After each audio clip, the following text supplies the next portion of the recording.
Second এই দিকও যাবে না, ওদিকও যাবে না। আল্লাহর সময় এক সেকেন্ড এদিক ওদিক হবে না, কম বেশি হবে না। ঠিক নির্ধারিত সময় তোমার রূহ কব্জ করা হবে।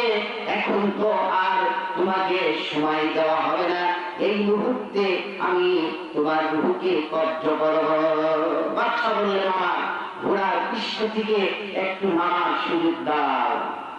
মালাকুল মউত এতটুকুন সময় তারা দিলেন, এক পাও ঘোড়ার পৃষ্ঠের উপরে আর এক পাও মাটিতে নাই, শূন্যের উপরে। এই মুহূর্তে মালাকুল মউত বাদশার রূহটা কব্জ করে নিলেন। এটাই হচ্ছে দুনিয়ার হায়াত।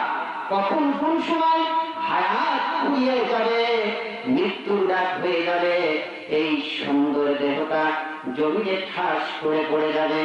চতুর্দিক থেকে ছেলেমেয়েরা হাউমাউ করে কান্না করতে থাকবে, আই রতন করতে থাকবে। আত্মীয় স্বজন, বন্ধু বান্ধব, ছেলেমেয়েরা আব্বা আব্বা করে চিৎকার করতে থাকবে। কিন্তু মৃত ব্যক্তি সেই দিন আর কথার জবাব দিতে পারে না।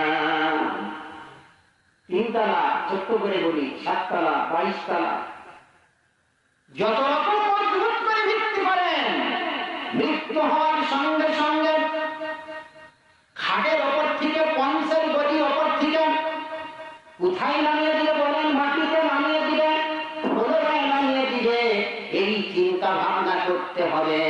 ফ্লোরে নামিয়ে দিবে, বালিশও দেবে না। বালিশ দেবে নাকি? ও তো চলে দিয়ে যাবে। বালিশ দেবে না, একটা শখ, একটা পাটি বিছায়া দিবেন, বালিশ বিহীন শোয়া রাখবে, একটা চাদর দিয়ে ঢেকে রাখবে।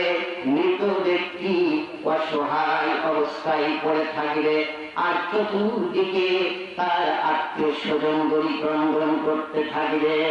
এই সময়টা যেই দিন আসবে, সেই দিনের জন্য আমরা অপেক্ষামান।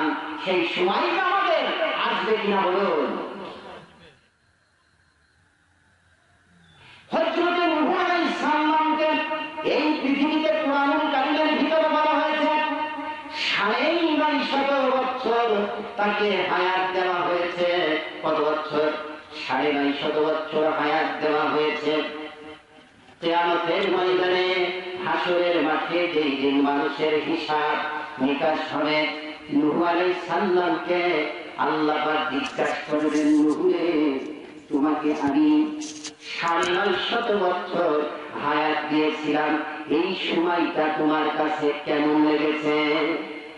আল্লাহর নবী নূহ আলাইহিস সালাম বলবেন, আল্লাহ পাক এই 950 বছর হায়াত আমার কাছে এমন লেগেছে, একটি ঘরের 2টা দরজা, সামনের দরজা দিয়ে আমি প্রবেশ করেছি, আর পিছনের দরজা দিয়ে বাহির হয়ে গেছি।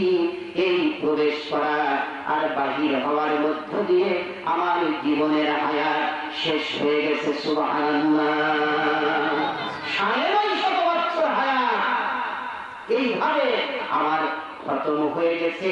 আমি আমার এই হায়াতটা কখন, কোন সময়, কোন ফাঁকে চলে গেছে আমি অনুভব করতে পারি নাই।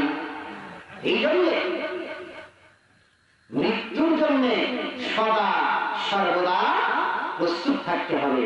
সময় ভাজি, অল্প সময়ের ভিতরে আমি আপনাদের সামনে ভূমিকায় বেশি কিছু কথা বলবো না, একটু মৃত্যুর উপরে আপনাদের কাজ দিলাম।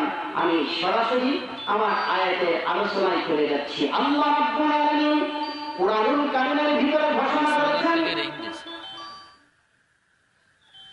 ওয়ালা তাহিনু ওয়ালা তাহজানু ওয়া আনতুমুল আ'লাউনা ইন কুনতুম মুমিনিন।